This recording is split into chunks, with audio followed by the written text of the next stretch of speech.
Hello, and welcome to In the Light, Growing Your Soul with me, Anna Isabel. I'm a psychological astrologer as well as an analytical hypnotherapist.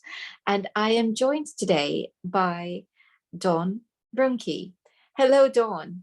Hello, thanks for having me on your show. So you are here because you have written this fabulous book. When I first saw it, I was very intrigued. And well, it didn't disappoint. Good. And I guess, do you know what? I'm going to ask you to start off by telling us the story of you and the cat when you were little. Sure. Yeah. This was kind of my first introduction to a shadow animal. And I was only 9 years old, so I didn't have the concept of a shadow animal. But it just unfolded in a very natural way. I was with my sister and my mom, and we went to visit a friend of my mom's who lived several hours away. So it was going to be a little weekend adventure. We were going to spend the night. And this woman had cats. She had 3 cats.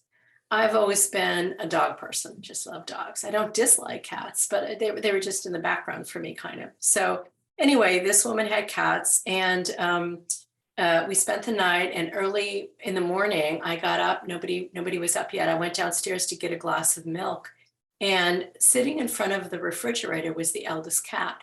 It was a beautiful gray cat, dark gray cat with bright, brilliant green eyes, and it just stood there looking at me.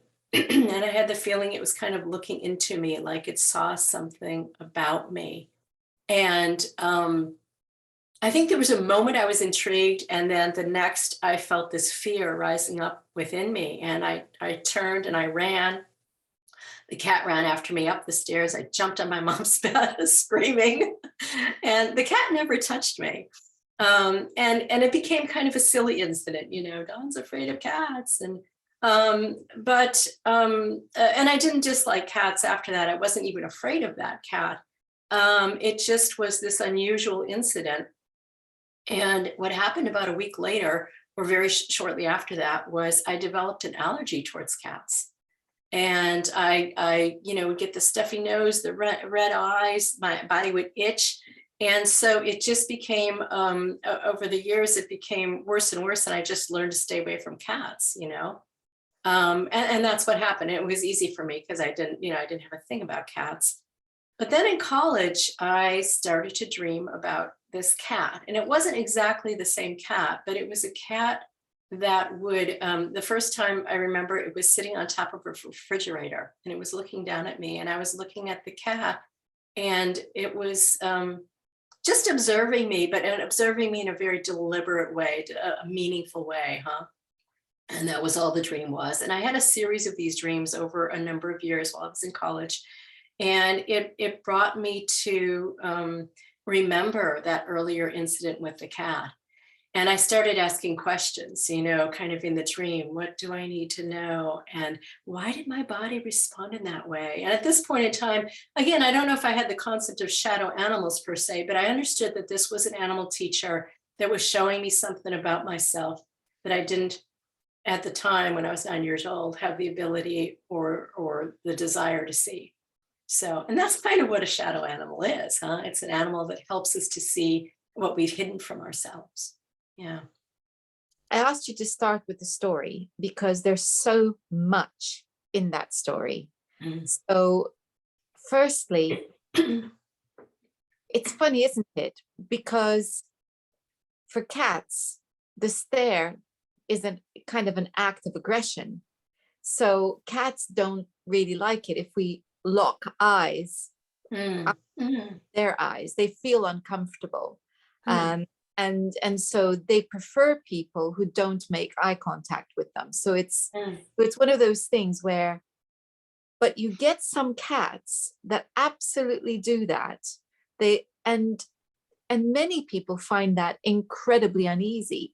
So it's almost like the flip of what you would expect, where the person's looking at the cat and the cat's feeling uncomfortable. Occasionally, it's the other way around, where the cat's doing the staring and the person feels uncomfortable. And there's a lot of people who feel very uneasy about cats, looking at them. And in fact, just recently I had a client who, how old is she? About 12 years old. Exactly this issue about the cat looking at her. Wow. Wow. So it's a very, it's quite a phenomena, this, that some people find that very disturbing. So there's that.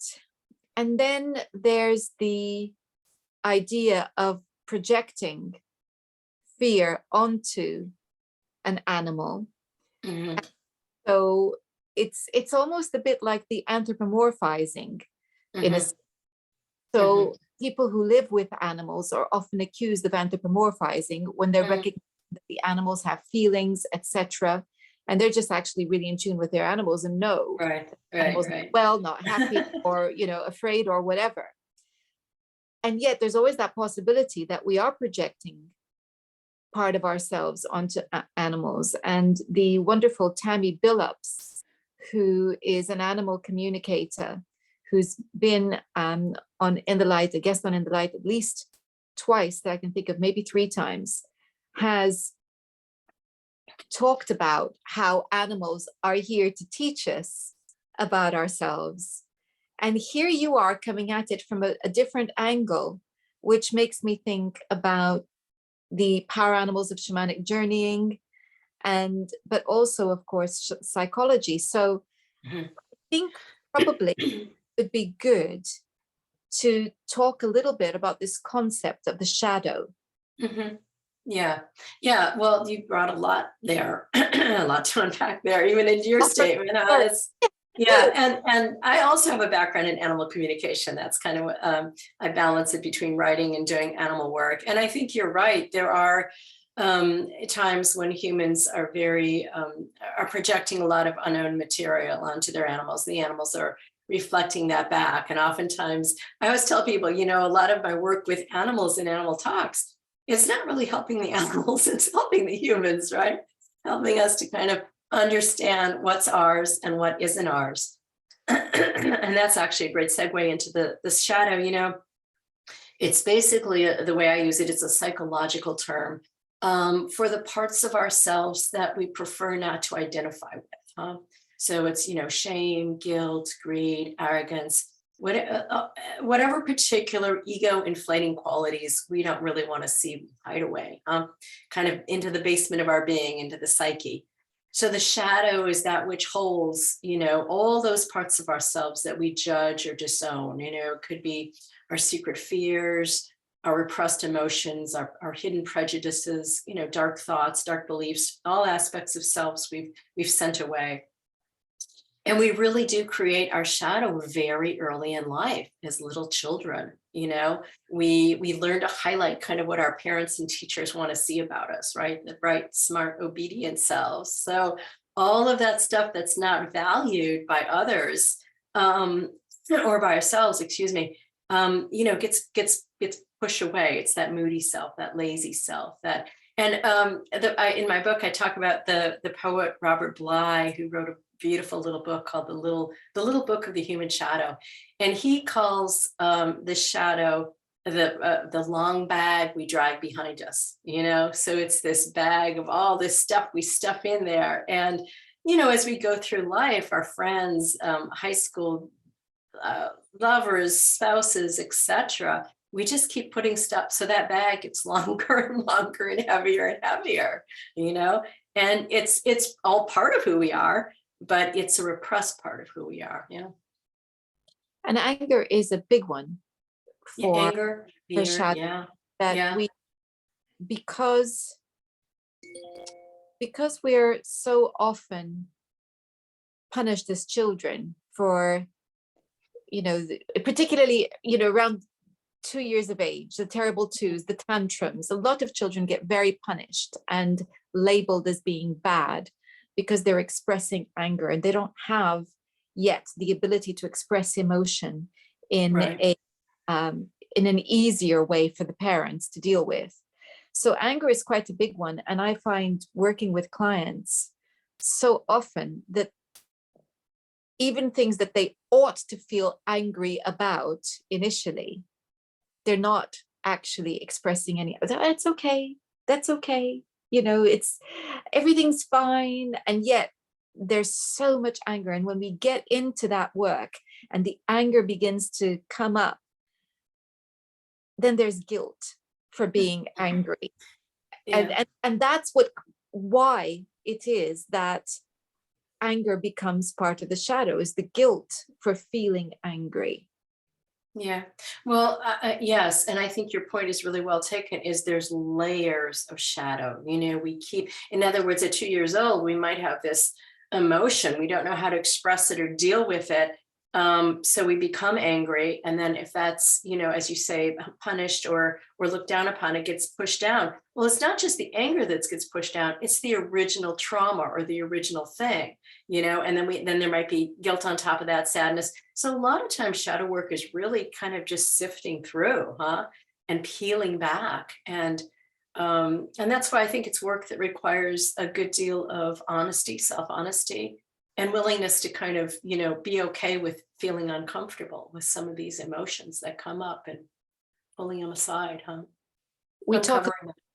yes, we talk a lot about unconditional love and how we're all meant to be very good at giving it, and we certainly all want to receive it. But what the shadow shows is that the love that we give to ourselves is certainly conditional. It's conditional. We feel, Oftentimes, yeah. and when people talk about, well, what does that mean? So when we're talking about this with clients, it's, well, what does that even look like, loving yourself? Well, it actually is very simple. It's feeling good about who you are. It's very simple. It's not about wanting to shower yourself with extra shopping or whatever. That's compensation for not feeling. It's just having a sense of, yeah, I kind of like who I am. And I feel good about what I do in the world as a whole. And being able to sit with the discomfort of getting it wrong.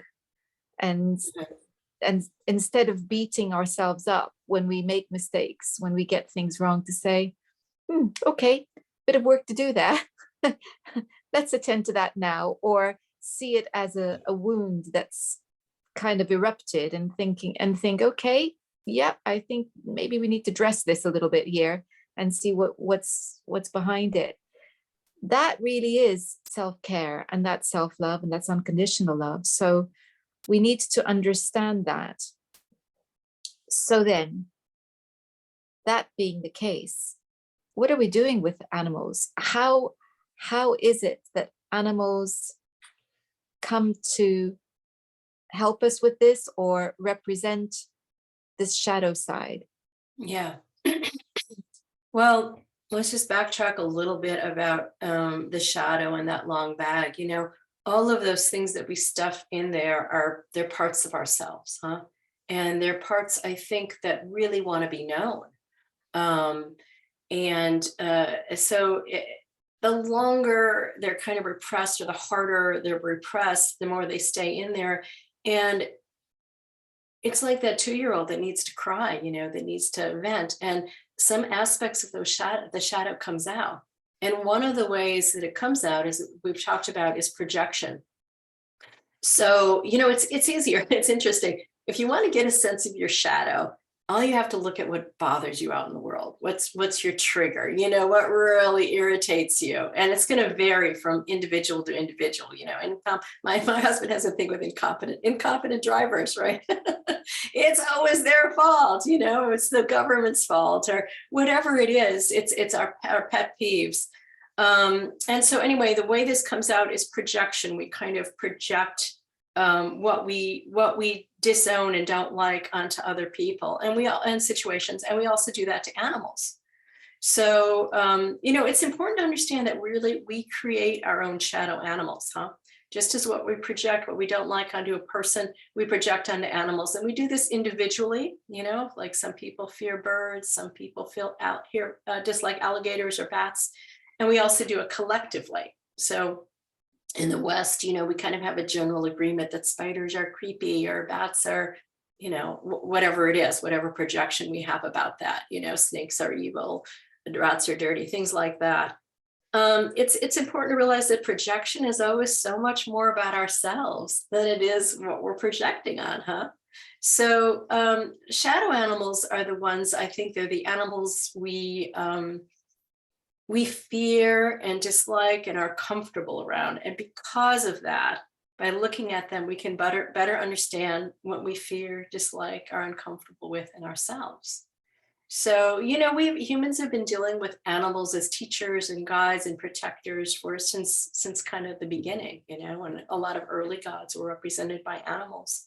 And so I think we're comfortable with, at some level, maybe we're not consciously thinking about it, but with working with animals. And animals tend to be, I think, overall gentle teachers, huh? Why do we give our children teddy bears and, little stuffed animals, right? There's a sense of comfort there, protection.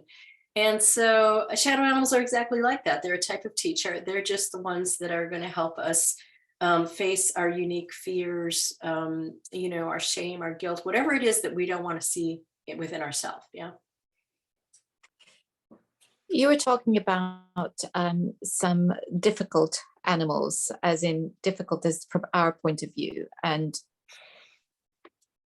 with the best will in the world, snakes are challenging. And they're challenging, and I think it's right in our DNA because they're predators. Your dog was very quiet behind you, and I knew a furry friend had walked in. They're challenging because they were a danger to us, particularly because we are descended from apes. Apes are in trees, and yeah, they would have posed a danger to us.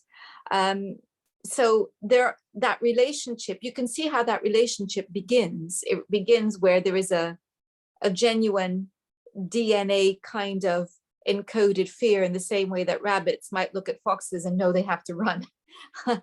So there's that, but then there's a whole lot more that evolves from that original fear. That's our amygdala saying danger, because there's a whole host of characteristics then that are piled on.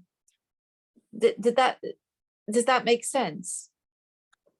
Yeah, I mean, I think I understand what you're saying. And my initial response is just that I think most phobias, they're learned fears, and snake. And my last book was called Awakening the Ancient Power of Snake. And it was all about snake throughout history. It was kind of inspired by this dream. It was a long dream. I'll just give you a small little segment of it, which was I had all this back pain, and I had kind of a waking dream of this archetypal huge snake head that looked at me. And I was really surprised to see that my response to the snake was, how can I help you? And that's what came out of my mouth in this lucid dream, right? And the snake showed me a whole history of snakes' relationship with humans. And what's surprising, against what you say here, is that in the very early days with the ancients, snake was a mentor, snake was a guide. We see this, in Indian, East Indian, Hindu, Buddhist mythology, where snake is a protector over the Buddha, the cobra, and aligned with various gods of creation, and really connected with the goddess throughout the ages. And then there was a separation, As Joseph Campbell says, it began with the Garden of Eden story, where snake was meant to take the fall. Snake was kind of the deceitful one. And along with it, the goddess or woman, became not trusted and things. So there's a whole mythology of how snake, and you can trace it through art and through mythology, through legend, how snake, that was once an honored, trusted mentor, became more of a foe, more something we separated from ourselves. And I think on deeper psychological levels, that speaks to the way we kind of distanced ourselves from our own spirit, our own higher self. So there was this disconnection, yeah. The association between snakes and healing is quite a long one. Mm-hmm. Well, because I can remember when I interviewed Felicity Warner, who is a soul midwife and a myrophore, so working with sacred oils. She was talking about how in ancient times, the myrophores all had snakes as their, I guess, for lack of a better word, familiars. They would have had a close relationship with snakes. So it's very interesting because I think there's a gap here between the biological instinctive recognition that this is potentially a dangerous animal. Yeah. And I think, you know, if you're having to live in countries with snakes, you know, you've got to be aware of them. There's no question. You do. So there is that, but somewhere our ancients looked at that, our ancient ancestors looked at that and recognized something else. And that's what I find really interesting. And then, of course, as you say, something else happened. There was a new mythology that came through, or a new way of looking at snakes that came through. Yeah. So it's interesting to see that history, because in that's an illustration of exactly what you're talking about, how we project ourselves onto animals. Snakes have changed. They are what they are. Right. They are today what they were when we were primates, you know, bouncing around in trees. You know, they have not changed beyond certain evolutionary changes, I guess.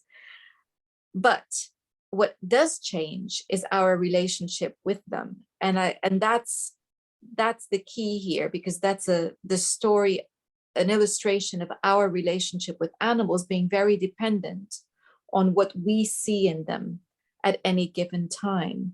And so it's interesting because I can share my own experience, because I was very phobic of snakes as a child. And there is a picture in your book that I would never have been able to look at when I was a little girl. In fact, in Toronto, there is a massive shopping center that goes on for blocks called the Eaton Center.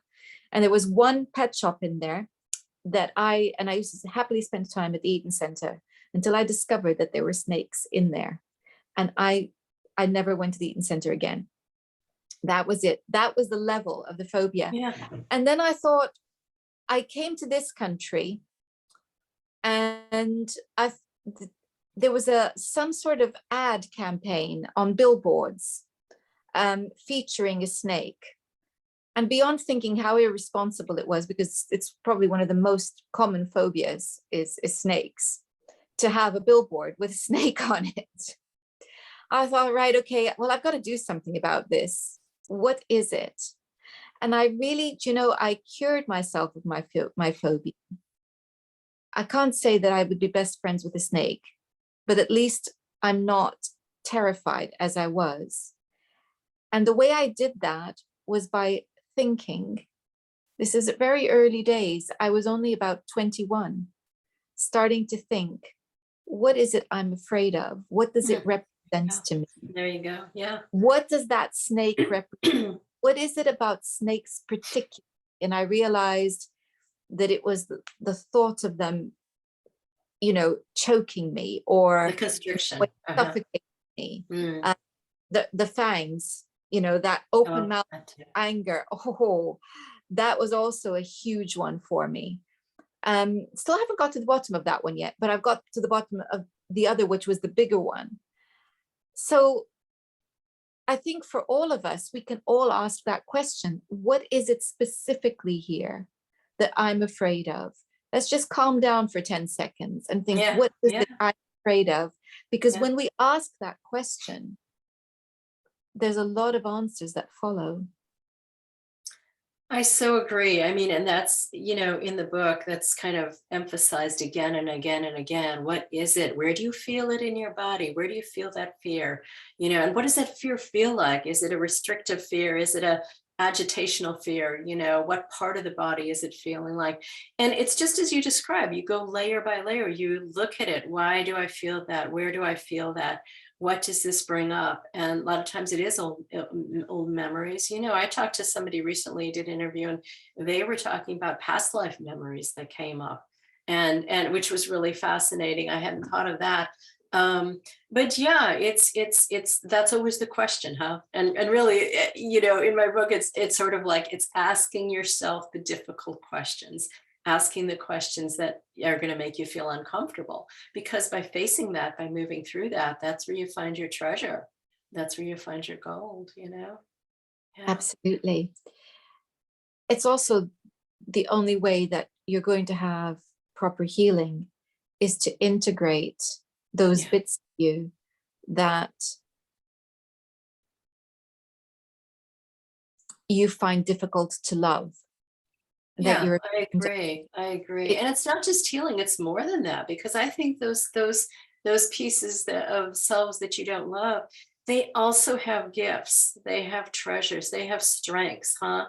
So it's facing them, and you're right, loving, healing, but then there's this expansion that happens in the self, because those selves are now included. They're not stuffed in that long bag. They're awake, and it's not that they're out all the time. We're an integration of selves, really. So it's which self has which bit of wisdom or ability that we need in the moment.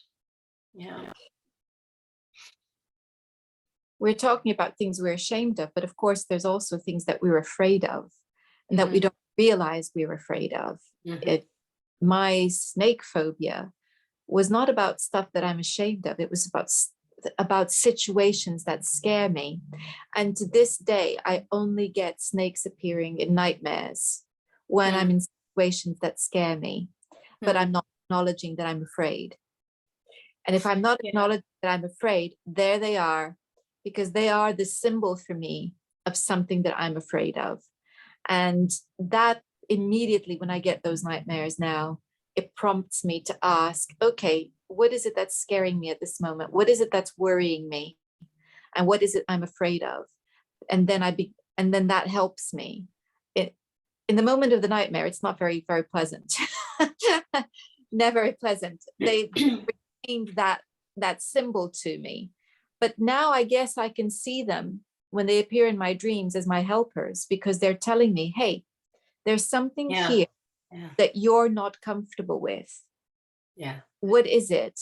And it's almost like an early warning system that's coming in through my dreams. Right. It's such a powerful symbol, isn't it? And as you were speaking, I was reminded of Kundalini. In the Eastern traditions, we have Kundalini, the sleeping serpent wrapped at the bottom of the spine. And that's what comes up and, opens us to a higher awakening or expansion. But I think Kundalini is always prefaced by first facing the fear. It's, and there's reason for that. We don't want to open Kundalini ahead of time when we're not able and, emotionally, spiritually mature enough to have that happen, or you could just blow apart, I mean, not literally, but metaphorically, and so I think that snake is a powerful feeling. I always feel snake has to do with life and death situations, because it's really protecting the essence of who we are. And, so sometimes there's a good reason we are afraid of snakes, not just in the outer world, but in the inner world, because they're protecting something maybe we're not ready for yet. But the more we become comfortable with snake, as you describe snake in the dream world, the more it becomes an ally, and the more it teaches us. And soon we become, more open to that, more open to, challenges. Interesting that you were talking about Kundalini and the snake, and it made me think of the caduceus, of course, Mercury's caduceus, which was a symbol for healing, universal symbol for healing now, which is the stick with the snakes. Yeah, it's actually called Asclepius's rod, because there's two things. There's caduceus, which is the Mercury's, which is two, and then Asclepius rod, which you see on the back. I don't know if you have it there, but in the US, all emergency vehicles have that symbol on the back. It's a snake And it's They a sign of healing. Yeah. absolutely. So this is it's a very important symbol for, and so if you are listening to this and you have a snake phobia, well, you know what questions to be asking now. Yeah. Yeah. So this is one of those. The other one that's so common is arachnophobia, isn't it? It's Yeah. spiders. Spiders. Yeah. Tell us about that one. Well, it is. Spiders, I think, are one of the top, is it top three or so? Top three. I'm just looking at my notes here real quick for spiders, so I can give you exact. Yeah, up to 6% of the world population has a fear of spiders. Actually, no, up to 6% of the world population has arachnophobia, and up to 1/3 fear spiders, and it's a lot of that kind of irrational fear. I mean, spiders are really tiny. And yes, there's a few that can hurt us, but of all the species of spiders, it's just such a fraction of the amount, but we have this fear of spiders. They're going to crawl into our nose or go into our mouth. I mean, I talked to a lot of people who had arachnophobia, and it's and they're fast, and there's something overwhelming about spiders. So again, there's different aspects, and if you have arachnophobia, it does help. Like as you asked with snake, what aspect of it is spider that really bothers me? Usually treatment for arachnophobia is information. It's learning about spiders. Spiders are amazing.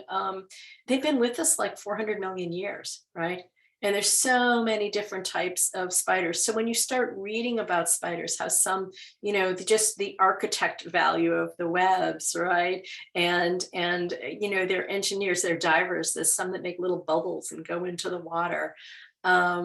It's just, I think one of the best ways I think you can work with a phobia is to learn more about that animal. And you begin to shift your fear to fascination, to curiosity. Yeah. Another way I do it too is I'm heavy on the myths and the legends. So I think it really helps to see, how did our ancestors view spider? And spider is a very key figure in a lot of myths and legends. In the Native American tradition, you have grandmother spider, huh? And you have spiders in a lot of different mythologies, creating kind of that universal tapestry of life, so they show you the cosmic design of life. And spider was, I have a special relationship with spider, because, and I every time I finished a book, a spider used to appear to me. One time I was just sitting at my kitchen table, and a spider came down right in front of me, right in front of my eyes, right? And so every time I finished a book, I see a spider in some way. And when I was researching spiders for this book, I found that it is often called the keeper of words. And then I thought of the book Charlotte's Web, right? Charlotte's Web, where the spider writes on the web words about the pig, about Wilbur the pig.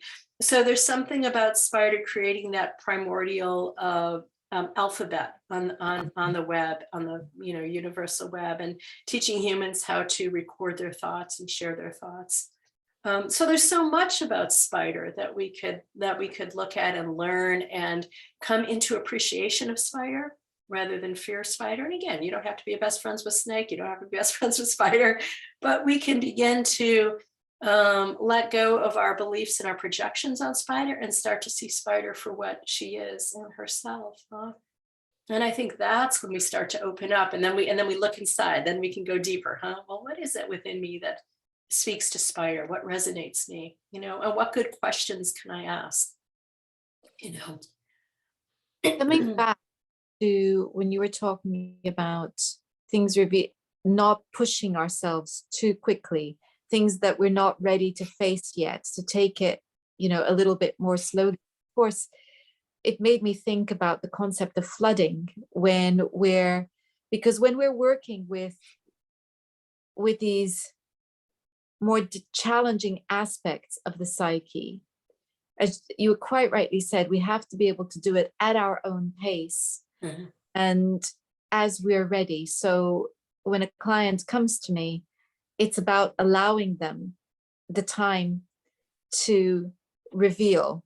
And when they go into hypnosis, allowing them the space to go where they need to go to reveal. And it's is, as you have already said, multi-layered. But what also made me think about a good analogy for this is the process of desensitization. Mhm. Because when we are working with phobias and using desensitization, it's a very slow and gradual process. It's not, oh, you've got a fear of spiders. Here, we'll put you in a room full of spiders and you discover that you're not afraid of Right, spiders right, because they're not right. going to hurt you. That's flooding. And Mhm. it's completely damaging. I had to stop somebody once who had a dog that was afraid of men, from putting her dog into a room full of men. Yes, Mm, mm. how damaging would that be? Yeah, Um, it's that's flooding. And so what we are saying then is we need to be patient with ourselves yeah, and yeah. very gentle with the healing work that we do as we slowly uncover our fears and the things that we're ashamed of, that we feel bad about, things we feel guilty about. We do that very gently and very slowly, because then there's true healing. It's not going to be damaging. Right, right. You're not just working on the surface, you're going to the core of it. And as you were speaking, I was remembering that cat that we talked about in the beginning. And when in college, when I dreamed about that cat would just look at me and I could tell it was waiting. And later on, when I became more aware of that cat as a guide, we had kind of little conversations, and the cat said something like, we teach respect by being respectful. And I felt that in that whole process is the cat was just waiting. It had waited decades to find me in my dreams, or for me to be at that place where I could see the cat. And then it waited for me to begin to become comfortable, ask the questions that would engage it deeper. So I I think going at our own pace is really helpful. Yeah. I love that. That's so beautiful, Yeah. that story. Let's move to birds, because Okay. there's there's quite a relationship that we have with birds as well. Different species of birds, birds in general. Tell us more about birds.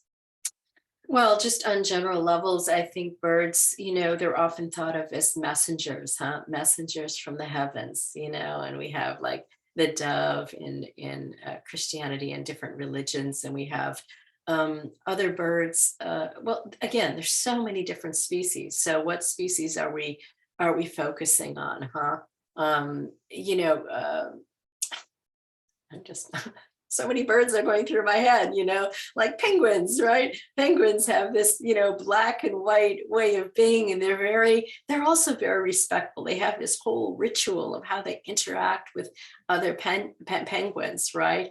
We have eagles. So eagles have, it's more about this very high view and looking down and looking telescopically. And I do remember one of I talk about this in my shapeshifting book, but I had a moment. I was in the mountains with my daughter and my husband, and I was walking and I saw an eagle above. And it was one of those just idle thoughts, like, I wonder what it's like to be an eagle.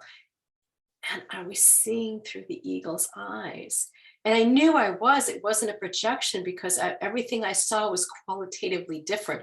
It was so sharp. I mean, I wear glasses, right? But it was so sharp and so telescopic. It was just and then it really kind of weirded me out, and I jumped out of it. But we can have these kind of experiences with animals, right? With not just birds, any animal. But yeah, I think birds as really being messengers. I love listening to birds and watching birds. And I remember when I was writing that bird chapter, we had gone fishing, and I was standing at the river waiting for my husband to get the boat, take the boat back. And I can't remember what kind of bird it was, but it was a gull, and it was circling the river. And I was just watching the gull, and I felt in connection to it, and it kept coming closer and closer. And I'm not kidding, it came this close. It was this magical, connection, a confirmation of connection. There was no real message. It was just an opening to relationship, huh? And Yeah. So it's kind of a wide answer, expansive answer, because birds cover so much. They do cover so much Yeah. because other things. There's also the fact that um, there seems to be a long association between birds and the spirit of loved ones who have recently passed. That too. And Yeah. not really been aware of this until, I don't know, maybe 6 months or so before my dad passed. Mm. Then I think maybe 3 months after he passed, we have our sitting room on, not on the ground floor, but higher up, the next floor. Um, and we have a rather large windowsill on the outside and a magpie. Now, I've lived in this house for 20 years. This has never happened before. It hasn't happened since. But a magpie just landed and tapped on my window. My dad loved birds. Oh, And I just looked at that and I thought, ah, hi, Dad. yeah. Because Yeah. it was just so extraordinary. Nothing like that had happened before. It has not happened since. And yet there are lots of magpies around all the time. This was not unusual. But for one to actually sit on the windowsill, and he looked right at me as well. That was Mm. the, Mm. he sat on the windowsill, landed on the windowsill, looked right at me and tapped on the window, Yeah. looked at it again and was off. Yeah. So it's that kind of thing, which I'm fascinated, seems to happen quite a lot with birds. I think it depends, who you are and what animal you're associated with. But I agree with you. It happens. I think birds are often thought, like I said, as messengers, and also as kind of connecting, as you said, connecting with departed ones. But also, we have that imagery of the stork bringing souls in. So we have, there's something about birds that they can be on the earth and they can be in the sky, and there's something magical about that. Yeah, that kind of brings that together. And I also think sometimes, they're bringing very specific messages. So I remember I was working on another book where I had different animal teachers, and I was working on the bird chapter. So I could only pick 10 birds, right? And it was early in the morning, and there was this tapping on we have a window behind our bed, the tapping on the window, and it was like constant. And I got up, it was a robin. And I thought, "Ah, I didn't include Robin, and it was that kind of message. So it was a very practical message of Robin wanted to be, and Robins don't usually come up the windows and tap, they're very much on the ground. So again, an unusual situation and if we're open enough, you may hear our father or a message, or, those things come to us. And I think they can come through other animals as well. Yeah. So here we're straying beyond the shadow work into animals as teachers and Yeah. guides as well. And that's what I love about your book, is that it's different. It's about our relationship with animals in its different facets, Hmm. Hmm.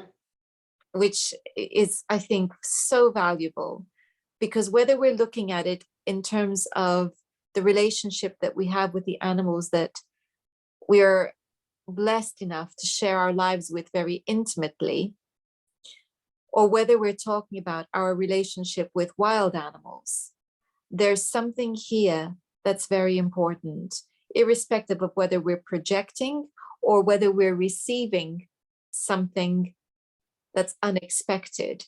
Hmm. Of course, some people would say that's all projection, because we're attributing meaning to behavior that is just behavior. You and I have a different view of that. Well, Um, and I think you can feel it. I mean, you knew it was your dad, right? It was just this connection. You feel it in your heart. You feel it in a way that it doesn't matter what other people say about it, really, because it was meaningful for you or for me at that moment. And yeah, and just to clarify, I do think shadow animals aren't animal teachers. It's just a subset of animal teachers, And let's remember that what is a shadow animal? A spider can be like this wise creature with 8 eyes that makes amazing designs to one person, and a really scary thing to another person. So our shadow animals are unique to us oftentimes, you know, although we do have collective shadow animals that we all kind of agree with that are they're creepy or whatever. But again, that's just a group projection, huh? It's it's more about the group and the group's view. You know, that would be an interesting thing. Someone brought this up in an interview, to look at different cultures and what are the different shadow animal groups for different cultures, you know, and how we relate to those animals. Yeah. Well, when we were discussing snakes, it was very clear that that is the case, that we're going to, it's not necessarily going to be universal, because Right. within our history in Mhm. the West, our relationship with the snake has changed. So it's very clear that different cultures will have different relationships. There are some things that seem to be crossing over. For instance, the eagle being seen as majestic and protective and, you know, Yeah. generally wise and very good. That seems to be very, very common. I haven't come across an alternative to that. Have Yeah. you? Yeah, no, I'm thinking about that now too. Eagle is, you know, and oftentimes eagles, like in the past, were, you know, they were very honored and connected with royalty and things like that. You know, we have eagle human gods, things like that. So, yeah, I think you're right. I think there are some animals that are generally more regarded in that way. Although it depends on the times, because again, we look at at snake, and in the past, snake was just so honored and so, I mean, across the board, right? You know, so things shift. Well, we're always evolving, changing. So yeah. I was just thinking about swans as well, Hmm. and I think that they're also pretty consistently highly regarded across cultures. But you know, you talk to people who are around swans, and you have to be really careful. They're very strong. They're very protective. You don't want your little kid to get near a swan because you could No, end or up, your dog you know, indeed. yeah, yeah. We So had an incident last year where our dog was just curious. He was just looking at this thing in the water. I think he does, well, he doesn't see them very often. And I think he'd forgotten he has seen them before. And this swan absolutely was letting him know in no uncertain terms that he was not to come anywhere near him or whoever yeah, else was around yeah. him. His wings were very in protective mode, and the hissing was something to behold. So, I think it's helpful to hold that, you know, that experience alongside with the elegant, graceful swan, which I think is, you know, I mean, there is projection there because we tend to think of swans only in that way and they're on wedding cards and things like that. But there is this little vicious part. I mean, it's true with all of us, aren't we? We're light and dark, yin and yang, you know, we have these aspects. And a lot of what this book is about integrating that and accepting more of that. Yeah. and understanding as well, because we mustn't just label that behavior as something that's undesirable. Right. This one was within his right to protect himself. He Exactly. saw a potential predator, and my reaction was get Teddy on a lead and get him out of here, Yeah. because this poor swan is distressed by his Right. presence. Teddy, Right. meanwhile, looking at him going, he seems a little bit worked up. What's he worked up about? He was Uh-huh. just curious. He was Yeah. completely not in any way presenting a danger. But I understood that the swan was upset. And so I got him out. I was respectful. So this is the key here, is to understand also the relationship between judgment and shadow. Right. Right.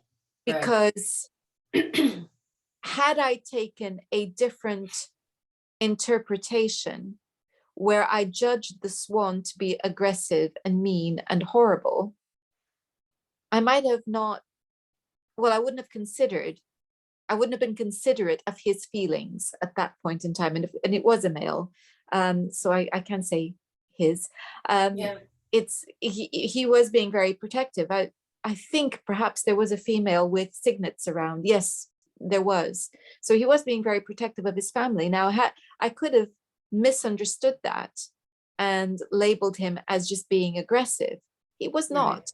He was Right. being protective, Right. quite so, of his family. So I think we need to understand when we're making judgments, when we're being judgmental, that that's also projection Yeah, potentially. it's about us. It's like projection. It's all about us, right? So why am I judging? Why am I acting out? You know, especially those like knee-jerk reactions we have to things, to situations. Those are triggers that show us a lot about projection. Um, judgment in a way is a cover, huh? For shadow at times, and but by virtue of doing what you did and seeing the situation in a clear way, maybe if you find yourself in a dicey situation, I hope you don't, but if you do, your inner swan will come out, and because you've honored swan in that way, exhibit boundaries that need to be, boundaries are appropriate at times, and aggression is even appropriate at times, right? When we're in a situation where we're threatened or whatever. So yeah, I guess my key answer here is it's all about balance. And it's all about integrating again those aspects of ourselves. And the more cells we have available, the richer our bag to pull on, right? It doesn't become a long bag anymore. It becomes a golden bag of who we are. Yeah, I just made that up. I don't know if Robert Bly would agree, but it becomes, a more integrated collection of selves that we can. I like your analogy. I think Yeah. that becoming a golden bag is really nice because it's a bag of gifts. Yeah. It's the gifts Yeah. that different parts bring to us, and it's making me think about the myth of Inanna and, is it Erishkigal? I can never remember her sister's name, but I believe it's Erishkigal. One of our oldest myths is exactly about this need for integrating the shadow, and I would recommend that everybody look up that myth. And in fact, I will put the names in the notes with this in the description box for this interview, because it's that important. It's that important. So it completely encapsulates everything that we're talking about. Good. I'm going to read it too. Reread. Ah, yes. Yeah. Okay. Yes. Well, in brief, then, Inanna was a kind of solar goddess Yeah. and queen, adored by her people. And she decided to visit her sister who lived in the underworld. Hmm. And I'm making this very simple and brief for everyone. But so her sister lived in the underworld, and she lost her consort. She lost her husband. And so Inanna decided that she would go and visit her sister, completely ignoring the fact that nobody goes into the underworld and comes out again. Hmm. So she, against everybody's advice, is going to go. And but she tells one of her servants that if she's not back within 3 days, that she must send out the alert that she's in trouble. So she goes to the underworld. And when she gets there, predictably, she gets herself into major trouble. Mm. The guard, the first guard, goes back to her sister and says, Inanna's here. And she is outraged, absolutely outraged, because she sees it as an insult that her sister wants to impose herself on her domain. You think about the sun going into the underworld, what's it doing there? It doesn't belong there. So she sees it as a very disrespectful act. And in any case, there's probably quite a lot of jealousy because her sister is adored by everyone. Meanwhile, she is stuck in the underworld, hated by everyone. So associated with all things grim. So she says, no, not coming in. Guard goes back. Sister Innana says, well, but I just want to be here for her. And he goes back and the sister is thinking, well, where's she been all this time? Why now? Why is she here now? So she's being made aware of her vulnerability by her sister's presence. She's not reacting well. Anyway, she says, right, she can come in. She can come in, but at every border she comes through, she has to divest herself of something. Mm-hmm. So by the time, she first goes the jewels, first goes the crown, then goes the jewels, then goes the clothing. She arrives naked before her sister, who then kills her. Mm-hmm. And eviscerates her, and it's terrible, hangs her up. And you could say, well, of course, evil, underworld, all of that. She doesn't return to her realm. So the servant does something very important. She sends out the alarm. Well, the husband says, well, it's not a lot I can do. I mean, she's gone down there. We're not allowed. Well, the servant decides it's going to take matters into her own hands, and she goes to the underworld.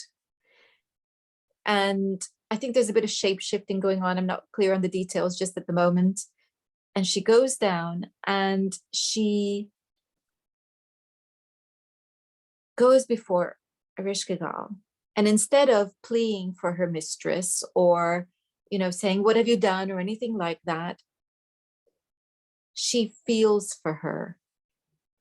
She feels her and she weeps for her. She weeps for her. And what she does is she touches her, because she is not judging her. She's not doing anything apart from holding space for her and allowing pain, and is accepting her. And she's given a boon. And the boon is she can take Innana back so the son returns, if you like, wiser and more humbled than she was before. But at the same time, there's a reconciliation with the shadow, because that pain has been heard. It's been felt and heard, and felt, and the tears have washed it away. The servant's tears have washed that pain away, and the loneliness is gone. And so that's proper shadow work, I think. I think so. Yeah. It is about embracing in that way. Yeah. That's a beautiful myth. It's a Babylonian myth, I believe. So it's a very old myth. I remember a little dream I had.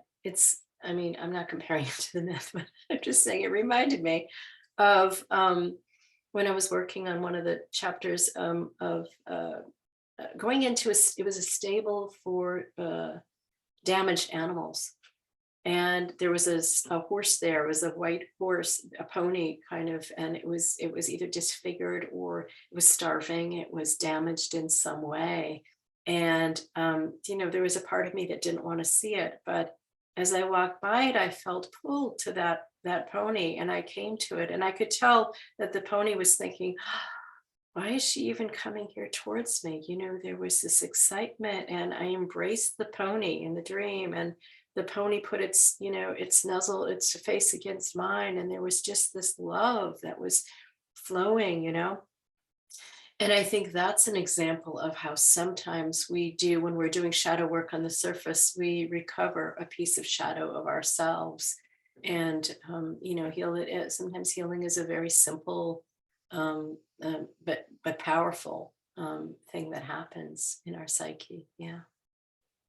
A bonus to this is that by having compassion for ourselves, the compassion that we have for others and all that share this planet with us grows exponentially. Sure.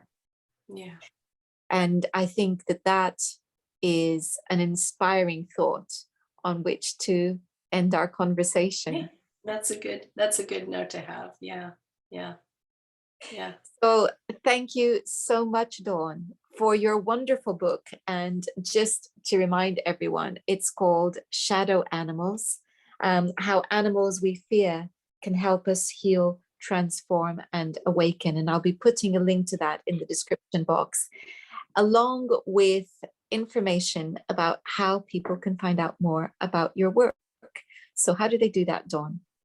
My website is animalvoices.net, and it has information about all my books, a lot of chapter summaries and chapter excerpts, and actually full chapters in many cases. So yeah, I do animal talks with people and tarot readings, and so all of that information is there. You can learn a little bit more about me. Wonderful. So the Yes. link to that will also be in the description box. Dawn, thank you once again for your time and your beautiful work. Thank you. I appreciate your very deep and, just really insightful questions. It was a pleasure speaking with you. So thank you. Thank you all for watching. Until next time, goodbye.